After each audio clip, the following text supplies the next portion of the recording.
Hi everyone, I'm Miss Katie from Rockland Public Library and happy National Hispanic Heritage Month. Today we're going to be reading Planting Stories, the life of librarian and storyteller Pura Belpré. So this is a true story. It's called a biography. That means it's a true story about one person. This person right here, Pura Belpré. This story is written by Anika, Denise, illustrated by Paulo Escobar. And I want to note that I am not a Spanish speaker or of Hispanic heritage, so I highly recommend checking out Hispanic content during Hispanic Heritage Month. But today, let's learn a little bit about Pura Belpré. Here she is, reading by a giant tree. In 1921, Pura Teresa Belpré leaves her home in San Juan for a visit to Nueva York. That's New York. Words travel with her. Stories her abuela taught her. Abuela means grandmother. Stories her grandmother, her abuela, taught her. Cuentos folclores, Pura retold in the shade of the tamarind tree in Puerto Rico. So here she is, reading by the big tamarind tree, telling her story to her people. She's telling cuentos folclores, those are folk tales. Now a new island stretches before her, ripe for planting seeds of the cuentos she carries, the stories she carries. Manhattan, a city of hustle and bustle, bigger, louder, crowded, yet alive with hope and possibility. What begins as a visit to celebrate her sister's wedding becomes the first step in a new land. Y una vida nueva for Pura. She works first in a garment factory, but it has cold floors and hard edges, not the soft, fertile ground where seeds can take root. And you see this? So she's working in a garment factory. That's a place that is sewing clothes. And you see what they're working on with their old sewing machines. Then, a golden opportunity. Una bendición. The library needs a bilingual assistant. Pura speaks Spanish, English, and French. She is perfect for the job. But where are all of her abuela's stories? Not one folktale from Puerto Rico is on these shelves. How lucky for the library that Pura has story seeds ready to plant and grow. So Pura is looking around and there are no stories that she remembers from her childhood. None of those stories she's heard over and over again. What do you think she can do to change that?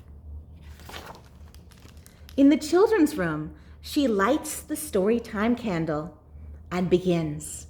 Her eyes dance, her voice sings. Pura's words paint a picture of a little house with a round balcony where Martina, a beautiful Spanish cockroach, meets Perez, a handsome and gallant mouse. El Rotoncito Perez y la Cucaracha Martina, a tale from the tamarind tree. She's retelling her grandmother's stories. When Pura's story is done, each child makes a wish on the candle, and with a wisp of air, whoosh, a vela is blown out. Now Pura has a wish, to plant her story seeds throughout the land. Pura learns to make puppets. She snips and sews their clothes and paints their delicate faces. Families come to hear the folk tales en inglés y español, to watch Pura's puppets dance across the stage of her stories. But the library needs libros for the shelves, books for the shelves. How can more children read Perez y Martinez and other cuentos de Puerto Rico? How can she make sure that more children are reading stories from Puerto Rico? What do you think she can do? Pura puts her stories in an envelope and mails them to Frederick Warner, a publisher. Can you see what she's doing here? She's at a typewriter typing down the stories. The stories she's told over and over and over again are now being written down, and she puts them into the mail. Soon, Perez y Martinez is a book. Now a published author, puppeteer, and storyteller, Pura travels from branch to branch, classroom to classroom, to churches and community centers, planting her story seeds in the hearts and minds of children new to this island who wish to remember la lengua y los colores of home. So the language and the colors of home.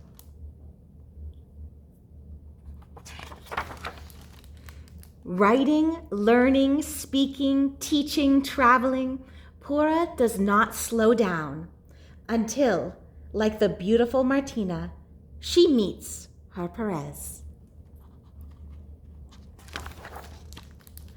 On a December day in New York, Pura marries the musician Clarence Cameron White.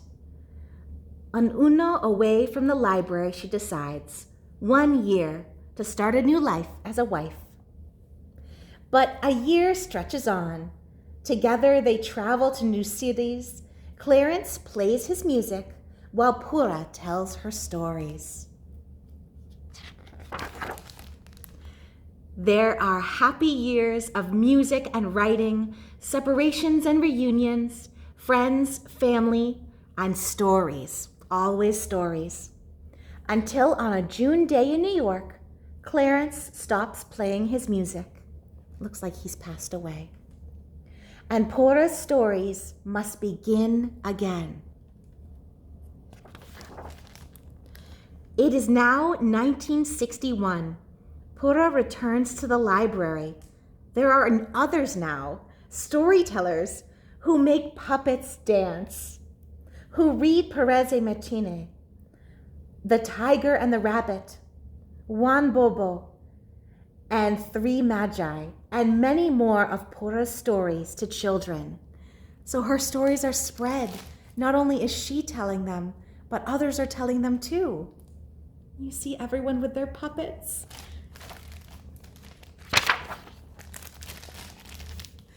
The seed she has planted, the roots that grow shoots into the open air of possibility, have become a lush landscape into which she steps as though she had never left.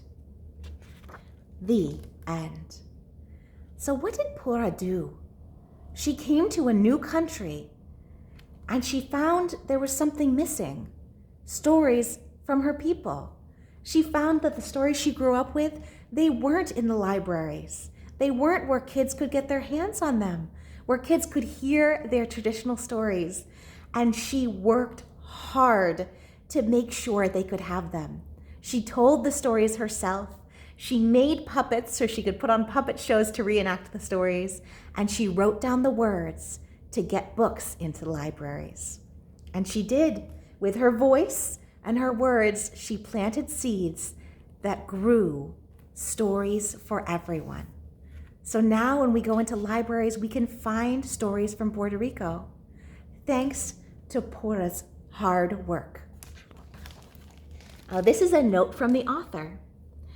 Pura Teresa Belpré was born in 1899 in a rural city in Sidra, Puerto Rico, to a family of storytellers. Many of the folktales she learned as a child were told to her by her grandmother. Do your grandparents tell you any stories? Maybe there's a story in your family that's been passed down. She said, I remember during school recess that some of us would gather around the shade of the tamarind tree, Pura wrote.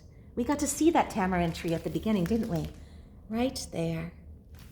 Under the shade of the tamarind tree. There we would take turns telling stories. These stories came with me to the United States. I thought of myself as a storyteller. I wished to be like Johnny Appleseed, who in the United States was known for planting apple seeds across the land. And so I wished to plant my story seeds across the land.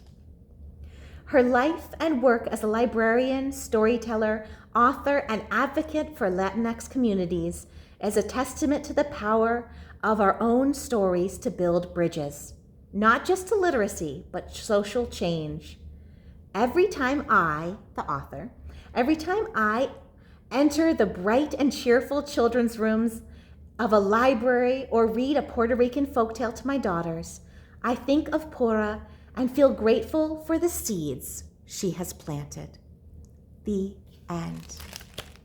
So again, I would highly recommend you check out some content made by Hispanic creators. See if you can do some more celebrating for Hispanic Heritage Month. And I also thought, along with stories in the library, we also have some resources in the library to learn more about different places. And since Pura is from Puerto Rico, I thought we would just take a glimpse at a couple of pages in here. This is a book about Puerto Rico. So this is what Puerto Rico looks like here. This page mentions some of the big places in Puerto Rico. And here's what it looks like. Land and wildlife. Puerto Rico is famous for sparkling beaches, tropical rainforests, and warm climate. It is rich with history, and modern bustling cities attract visitors from around the world. The sound of Spanish language fills the air. Puerto Rico is not a state, nor is it an independent country. It is a possession of the United States called a commonwealth. Yet to many people, including Puerto Ricans themselves, this friendly place is best described as an island of enchantment. So I highly recommend you visit your local library this month. Check out some books about different places that you've never been. Hear some stories about fabulous people who made our country wonderful, and learn a little bit more about Hispanic heritage. I hope you all have the most wonderful day, and I'll see you all soon. Bye-bye.